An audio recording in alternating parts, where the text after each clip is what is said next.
Hello! Way overdue for a book recommendations video, so here's another. I had several ideas of what theme to make this videos, but I settled on Arab and West Asian socialisms because I've been asked quite a bit about it, and it's a pretty fascinating topic in and of itself. So, let's begin. Hannah Batatu's The Old Social Classes and New Revolutionary Movements of Iraq. This is by far the best singular study of any nation I've ever seen, and I'm more than overjoyed at the fact that such a magnificent work was done on Iraq. Batatu was a Palestinian Marxist who specialized in Iraq, doing his PhD and following work practically entirely about Iraq.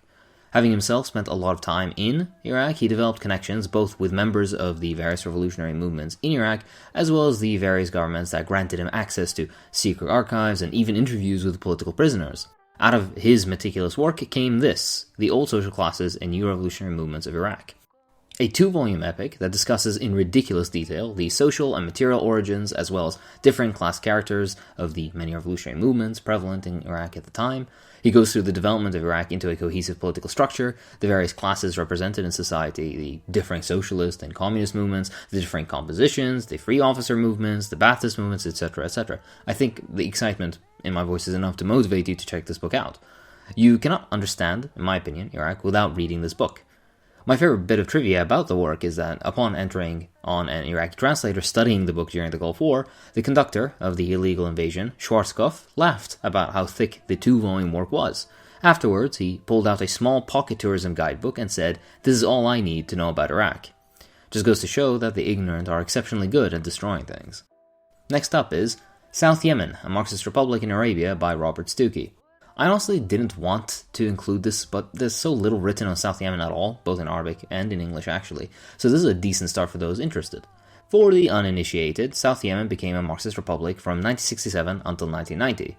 As a Marxist state, it was kind of strange foreign policy at points, an incomplete nation in many regards, meaning agriculturally, industrially, etc., a mechanical replication of Eastern European and Soviet political policy, a strangely managed economy, and a broken social approach resulted in a nation that is more of a footnote to the general history of socialism than anything else. Regardless, we wouldn't be Marxists worth our salt if we didn't study and learn from our less shiny examples and experiments.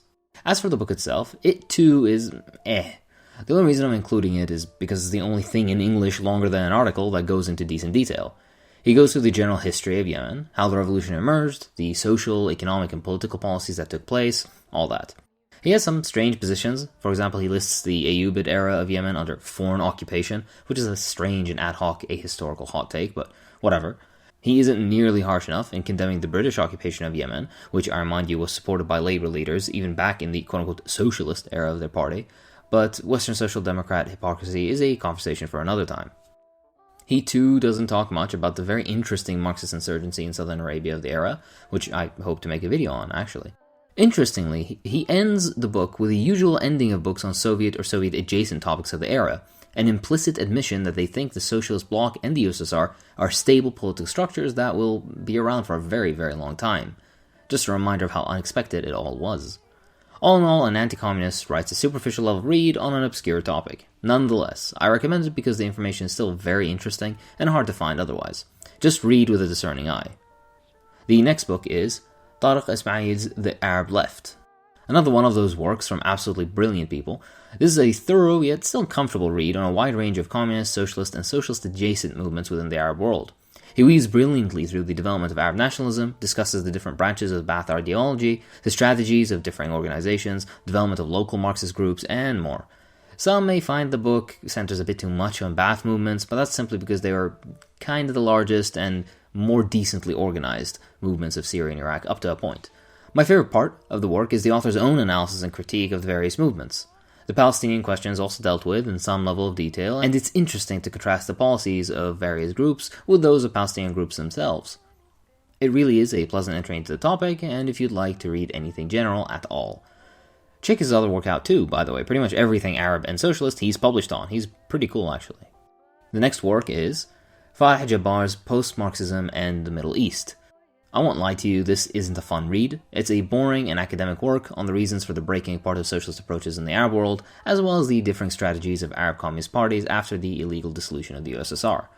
It's more a loose collection of essays than a coherent book with a central thesis, and there are a few articles in there that seem kinda out of place. There's even a relevant section of criticism of Batatu's works, mentioned earlier. but overall the book is useful if one wants a cohesive view of the Arab world and socialism. More of a serious study sort of thing. Hey, I found it interesting enough to read. Finally, Kadri's The Unmaking of Arab Socialism, a book that discusses exactly the title. Kadri's work is a fascinating breakdown of the various Arab socialist projects and their pitfalls. Very detailed and number-oriented. It's also more of a serious study sort of work, but that doesn't mean it isn't interesting. He discusses the effects of the various wars that took place, the local limitations, whether they be material or otherwise, public organization and reaction, and a lot more. Very interesting and somewhat obscure book, and the only work on the list still in print, I believe. There's really nothing more to add, to be honest. If you're interested in only a single country than the few discussed, just read those parts and be on your way. Very useful in understanding the several quote-unquote economically liberal turn points many of those projects took. As for our conclusion, all these books are out of print, as far as I know, except for the one I just mentioned, so take a look at LibGen, because it has all of them. I personally formatted all of these books, and many more, as printable PDFs for my personal use, and I do plan on eventually making a resource where you can access all that. I just need a bit of time, as always.